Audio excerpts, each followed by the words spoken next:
Pakistani showbiz industry کے مشہور جوڑے اداکارہ ثنا جاوید اور کرکٹر شعیب ملک نے حال ہی میں دوحہ میں منعقد ایک فیشن ایونٹ میں جلوہ گر ہوئے۔ اس تقریب میں ثنا اور شعیب نے معروف ڈیزائنر نومی انصاری کے لیے ریمپ واک کیا، جس نے نہ صرف فیشن کے شوقین افراد بلکہ سوشل میڈیا صارفین کی بھی خاص توجہ حاصل کی۔ ثنا جاوید اس وقت خبروں کی زینت بنی جب انہوں نے گلوکار عمیر جسوال سے علیحدگی کے بعد کرکٹر شعیب ملک سے شادی کی۔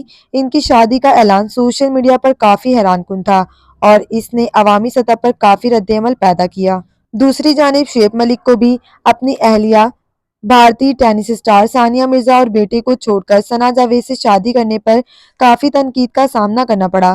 ان پر سوشل میڈیا صارفین نے کڑی تنقید کی اور انہیں بے وفا قرار دیا۔ تنقید کے باوجود ثنا جاوید اور شعیب ملک اپنی ازدواجی زندگی میں خوش نظر آتے ہیں۔ وہ اکثر اپنی تصاویر اور لمحات سوشل میڈیا پر شیئر کرتے ہیں، جس سے ظاہر ہوتا ہے کہ وہ اپنی نئی زندگی میں مگن ہیں۔